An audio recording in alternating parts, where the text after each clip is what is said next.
کہتے ہیں کہ ایک دن ایک سید زادہ حضرت نظام الدین اولیاء رضی اللہ تعالیٰ عنہ کی خدمت میں حاضر ہوا اور عرض کی، یا حضرت، میں ایک غریب سید زادہ ہوں اور سر پر جوان بیٹیوں کا بوجھ ہے۔ سادات گھرانے کی نسبت ہونے کی وجہ سے زکوٰۃ بھی نہیں لے سکتا۔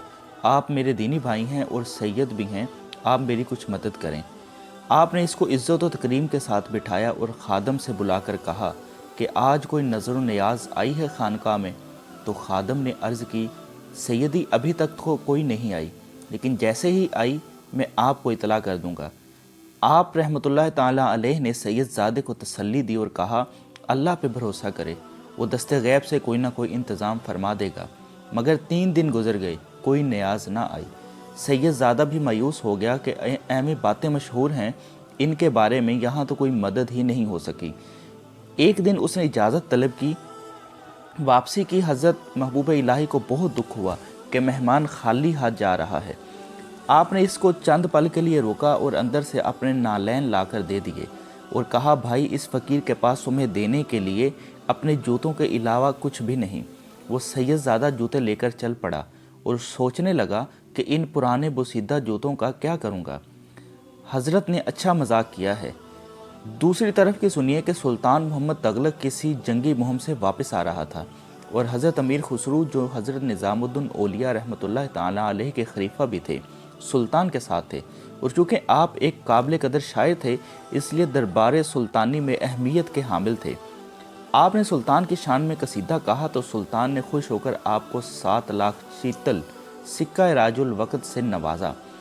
اپنے واپسی کے سفر پر جب ابھی لشکر سلطانی دہلی سے باہر ہی تھا اور رات کو پڑاؤ کیا گیا تو اچانک امیر خسرو چلا اٹھے، مجھے اپنے مرشد کی خوشبو آتی ہے۔ مصاحب بولے، امیر، حضرت محبوب الہی تو کلوکھڑی میں ہیں، جو دلی سے کافی دور ہے، تو آپ کو ان کی خوشبو کیسے آ گئی؟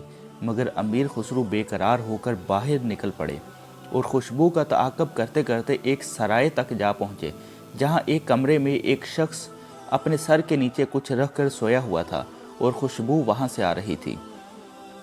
آپ نے اس کو جگایا اور پوچھا، تو حضرت نظام الدین اولیاء رحمۃ اللہ تعالیٰ علیہ کی خانقاہ سے آ رہے ہو؟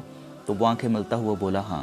آپ نے اشتیاق سے پوچھا، کیسے ہیں میرے مرشد؟ وہ بولا، وہ تو ٹھیک ہیں، اور میں ان کے پاس مدد کے لیے گیا تھا، مگر اور تو کچھ نہیں دیا، ہاں اپنے پرانے بوسیدہ جوتے ضرور دیے ہیں۔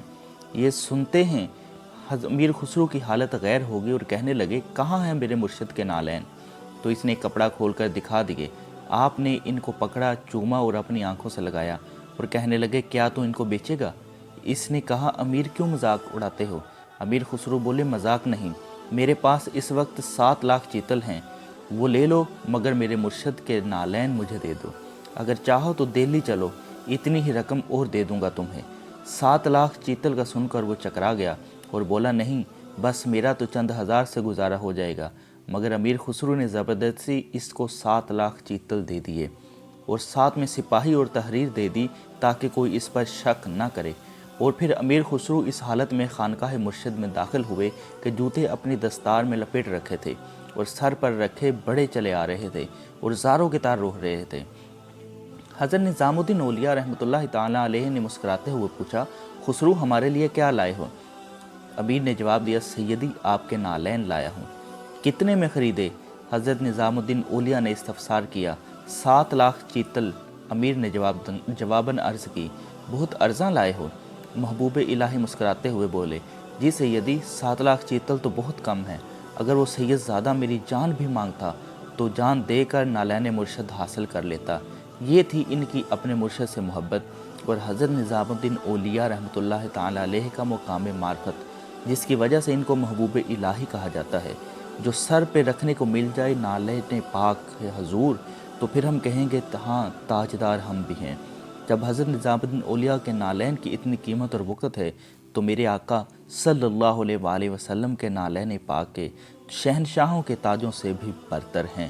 بے شک امید کرتا ہوں کہ آپ کو یہ ویڈیو ضرور پسند آئی ہوگی اور آپ اس کو اپنے دوستوں کے ساتھ بھی ضرور شیئر کریں گے۔